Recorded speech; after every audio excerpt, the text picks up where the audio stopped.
The feast of unleavened bread drew nigh, which is called the Passover. And the chief priests and scribes sought how they might kill him, for they feared the people. Then entered Satan into Judas, surnamed Iscariot, being of the number of the 12. And he went his way, and communed with the chief priests and captains how he might betray him unto them. And they were glad, and covenanted to give him money. And he promised, and sought opportunity to betray him unto them in the absence of the multitude.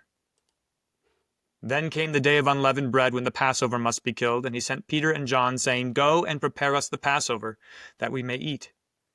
And they said unto him, Where wilt thou that we prepare?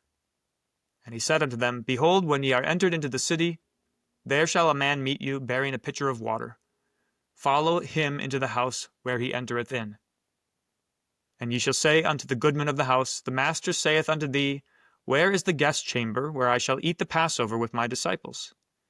And he shall show you a large upper room furnished. There make ready. And they went and found as he had said unto them, and they made ready the Passover. And when the hour was come, he sat down, and the 12 apostles with him.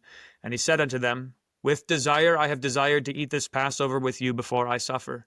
For I say unto you, I will not eat any more thereof, until it be fulfilled in the kingdom of God. And he took the cup, and gave thanks, and said, Take this, and divide it among yourselves. For I say unto you, I will not drink of the fruit of the vine, until the kingdom of God shall come. And he took bread, and gave thanks, and brake it, and gave unto them, saying, This is my body which is given for you. This do in remembrance of me. Likewise also the cup after supper, saying, This cup is the New Testament in my blood, which is shed for you. But behold, the hand of him that betrayeth me is with me on the table. And truly the Son of Man goeth, as it was determined. But woe unto that man by whom he is betrayed. And they began to inquire among themselves which of them it was that should do this thing. And there was also a strife among them, which of them should be accounted the greatest. And he said unto them, The kings of the Gentiles exercise lordship over them, and they that exercise authority upon them are called benefactors. But ye shall not be so. But he that is greatest among you, let him be as the younger, and he that is the chief, as he that doth serve. For whether is greater, he that sitteth at meat, or he that serveth? Is not he that sitteth at meat? But I am among you as he that serveth. Ye are they which have continued with me in my temptations. And I appoint unto you a kingdom, as my Father hath appointed unto me, that ye may eat and drink at my table in my kingdom, and sit on thrones, judging the 12 tribes of Israel.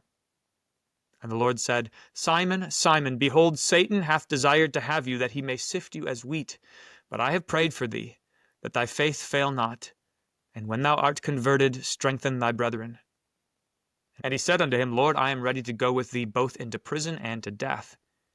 And he said, I tell thee, Peter, the cock shall not crow this day before that thou shalt thrice deny that thou knowest me. And he said unto them, When I sent you without purse and scrip and shoes, lacked ye anything? And they said, Nothing. And he said unto them, But now he that hath a purse, let him take it, and likewise his scrip. And he that hath no sword, let him sell his garment and buy one. For I say unto you that this that is written must yet be accomplished in me. And he was reckoned among the transgressors. For the things concerning me have an end. And they said, Lord, behold, here are 2 swords. And he said unto them, It is enough. And he came out and went, as he was wont, to the Mount of Olives, and his disciples also followed him. And when he was at the place, he said unto them, Pray that ye enter not into temptation. And he was withdrawn from them about a stone's cast, and kneeled down and prayed, saying, Father, if thou be willing, remove this cup from me. Nevertheless, not my will, but thine be done. And there appeared an angel unto him from heaven, strengthening him. And being in an agony, he prayed more earnestly, and his sweat was, as it were, great drops of blood falling down to the ground. And when he rose up from prayer, and was come to his disciples, he found them sleeping for sorrow. And he said unto them, Why sleep ye? Rise and pray, lest ye enter into temptation. And while he yet spake, behold, a multitude, and he that was called Judas, one of the 12, went before them, and drew near unto Jesus to kiss him. But Jesus said unto him, Judas, betrayest thou the Son of Man with a kiss? When they which were about him saw what would follow, they said unto him, Lord, shall we smite with the sword? And one of them smote the servant of the high priest and cut off his right ear. And Jesus answered and said, Suffer ye thus far. And he touched his ear and healed him. Then Jesus said unto the chief priests and captains of the temple and the elders which were come to him, Be ye come out as against a thief with swords and staves? When I was daily with you in the temple, ye stretched forth no hands against me, but this is your hour, and the power of darkness. Then they took him and led him and brought him into the high priest's house, and Peter followed far off. And when they had kindled a fire in the midst of the hall, and were set down together, Peter sat down among them. But a certain maid beheld him as he sat by the fire, and earnestly looked upon him, and said, This man also was with him. And he denied him, saying, Woman, I know him not.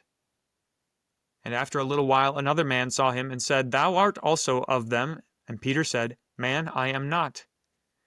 And about the space of 1 hour after, another confidently affirmed, saying, Of a truth this fellow also was with him, for he is a Galilean. And Peter said, Man, I know not what thou sayest. And immediately while he yet spake, the cock crew. And the Lord turned and looked upon Peter. And Peter remembered the word of the Lord, how he had said unto him, Before the cock crow, thou shalt deny me thrice. And Peter went out and wept bitterly. And the men that held Jesus mocked him and smote him. And when they had blindfolded him, they struck him on the face and asked him, saying, Prophesy, who is it that smote thee? And many other things blasphemously spake they against him. And as soon as it was day, the elders of the people and the chief priests and the scribes came together and led him into their council, saying, Art thou the Christ? Tell us. And he said unto them, If I tell you, ye will not believe. And if I also ask you, ye will not answer me, nor let me go. Hereafter shall the Son of Man sit on the right hand of the power of God. Then said they all, Art thou then the Son of God? And he said unto them, Ye say that I am.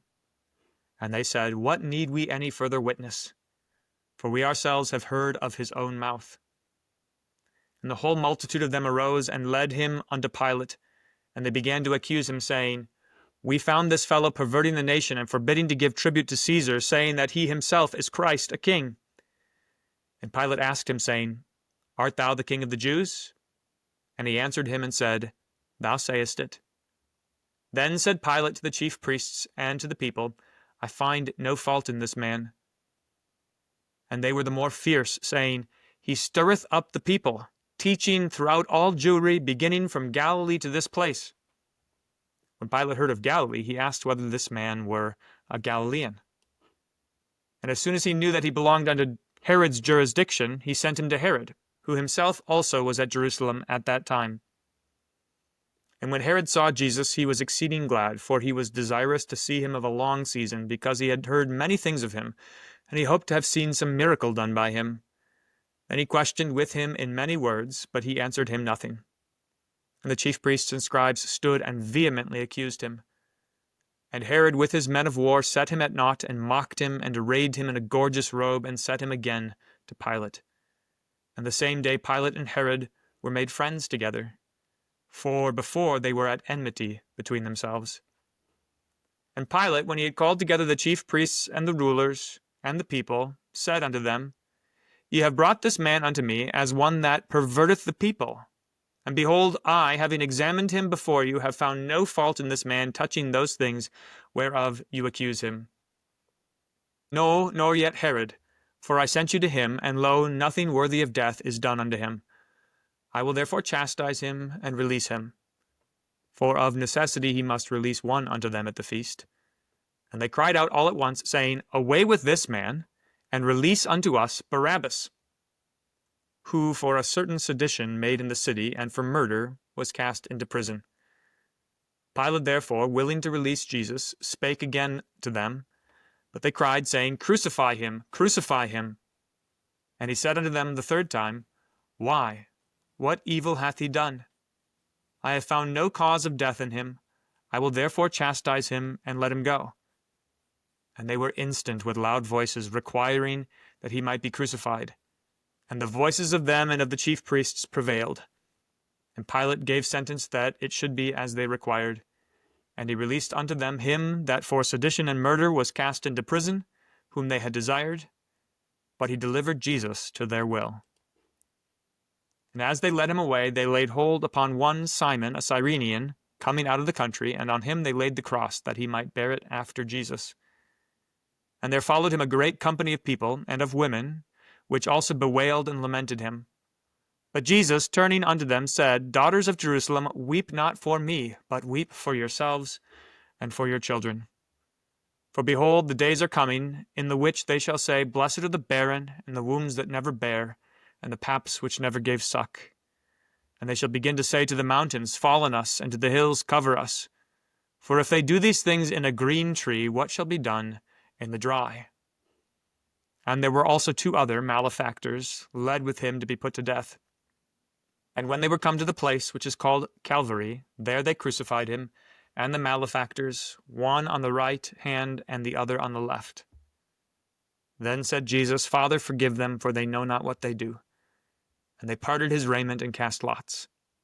And the people stood beholding, and the rulers also with them derided him, saying, He saved others, let him save himself, if he be the Christ, the chosen of God.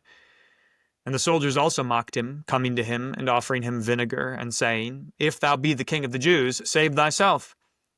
And a superscription also was written over him in the letters of Greek, and Latin, and Hebrew, This is the King of the Jews. And one of the malefactors which were hanged railed on him, saying, If thou be Christ, save thyself and us.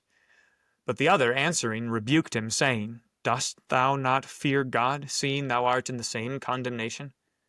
And we indeed justly, for we received the due reward of our deeds, but this man hath done nothing amiss. And he said unto Jesus, Lord, remember me when thou comest into thy kingdom. And Jesus said unto him, Verily I say unto thee, Today shalt thou be with me in paradise. And it was about the 6th hour, and there was a darkness over all the earth until the 9th hour. And the sun was darkened, and the veil of the temple was rent in their midst.